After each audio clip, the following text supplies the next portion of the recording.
బేతాళ కథలకు పూర్వరంగం. విక్రమార్కుడు ప్రజలు సుఖంగా ఉండేలా పరిపాలన చేస్తున్నాడు.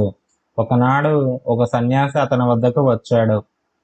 రాజు ఆ సన్యాసిని ఎంతో గౌరవించాడు. అతని వినయ విధేయతలకి, భక్తి ప్రపత్తులకి ఆ సన్యాసి ఎంతో సంతోషించి ఆశీర్వదిస్తూ ఒక పండుని ప్రసాదించాడు. అయితే ఆ పండునేం చెయ్యాలో మాత్రం చెప్పలేదు. ప్రతిరోజు ఆ సన్యాసి రావడం, ఒక పండునిచ్చి వెళ్ళిపోవడం. విక్రమార్కుడు ఆ పండుని దాచమని పక్కనే ఉన్న కోశాధికారికి ఇవ్వడము ఇలా జరుగుతూ వస్తుంది. ఒకరోజు సన్యాసి ఫలం ఇచ్చేసరికి విక్రమార్కుడికి సమీపంలో ఒక కోతి ఉంది. అదేమో ఆశగా ఆ పండు వైపే చూస్తుంది. అది గమనించిన రాజు పురోహితుడు ఆ పండుని కోతికి ఇచ్చాడు. కోతి ఆ పండుని తినాలని దానిని కరవగా పండులోంచి కొన్ని రత్నాలు జలజలమంటూ రాలాయి. అది చూసి విక్రమార్కుడు చాలా ఆశ్చర్యపోయి అంతవరకు దాచి ఉంచమన్న పండ్లన్నిటినీ తెప్పించి పగలగొట్టి చూడగా వాటన్నిటి యందు కూడా అతి విలువైన రత్నాలున్నాయి. అప్పుడు రాజు ఆ సన్యాసి వైపు తిరిగి చేతులు జోడించి, మహాత్మా, మీరిలాంటి ఫలాలను నాకెన్నో దినముల నుండి ఇచ్చుచున్నారు. ఒక్కొక్క ఫలములోని రత్నాల విలువ అపారము. నా నుండి మీరేమి ఆశించుచున్నారు? నేను మీకు చేయవలసిన సేవ ఏమి అని వినయంగా ప్రశ్నించాడు. అప్పుడు ఆ సన్యాసి, రాజా, నేను తపస్సుకి సంబంధించిన ఒక మహా కార్యదీక్షను చేయడానికి నిర్ణయించుకున్నాను.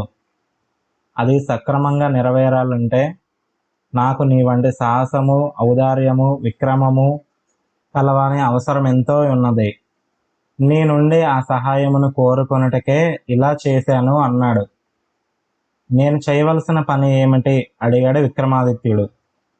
రాబో బహుళ పక్షము నాటి అమావాస్య రాత్రి నేను తపస్సు చేసే చోటకి ఆయుధములు మాత్రమే కలిగి ఉండి ఒంటరిగా రావాలి. వచ్చి అడిగాడు విక్రమార్కుడు. అక్కడికి కొన్ని ఆమడల దూరంలో, ఆమడ అంటే 8 మైళ్ళు, ఒక పెద్ద మర్రి చెట్టు ఉంటుంది. ఆ మర్రి చెట్టు కొమ్మకి ఒక శవం వేలాడుతూ ఉంటుంది. శవ శరీరమును నేను తపస్సు చేసే చోటకి తీసుకురావాలి అన్నాడు సన్యాసి. అలాగే అంగీకరించాడు విక్రమార్కుడు. మరి నేను రావాల్సిన ప్రదేశం అడిగాడు.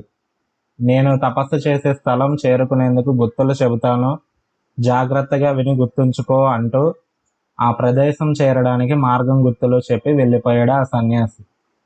బహుళపక్షం అమావాస్య రానే వచ్చింది. ఆ రాత్రి విక్రమార్కుడు కత్తి పట్టుకుని ఒంటరిగా బయలుదేరి సన్యాసి తపస్సు చేసుకునే స్థలానికి చేరుకున్నాడు. ఆ మర్రి చెట్టు ఎక్కడుందో, నేనేం చెయ్యాలో చెప్పండి అని అడిగాడు.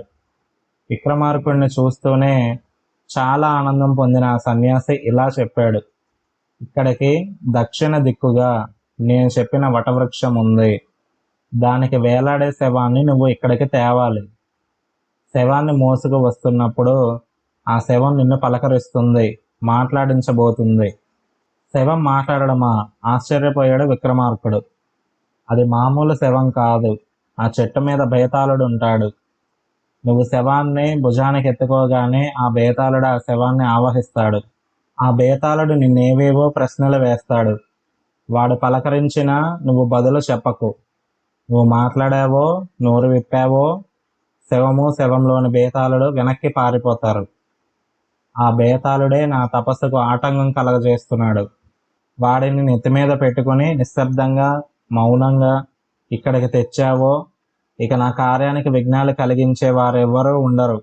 సరే అని మర్రి చెట్టు వైపు బయలుదేరాడు విక్రమాదిత్యుడు.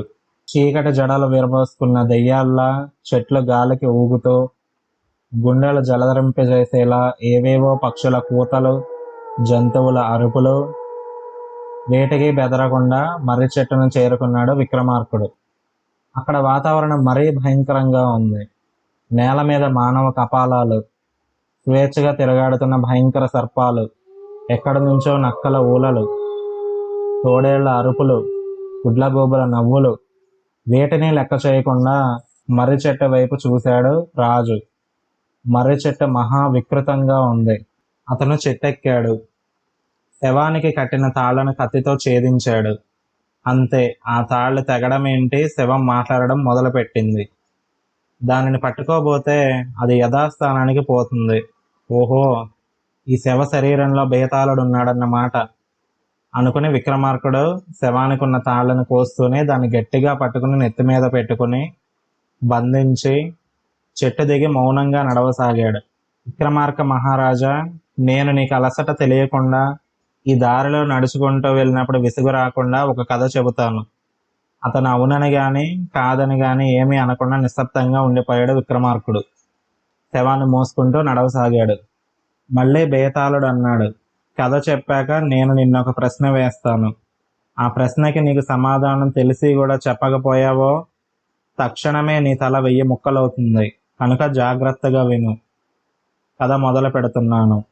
బేతాళుడు హెచ్చరిస్తున్నట్లే అని మొదటి కథ చెప్పడం మొదలుపెట్టాడు. విక్రమార్కుడు నోరు మెదపకుండా నడుస్తూ కథ వినసాగాడు.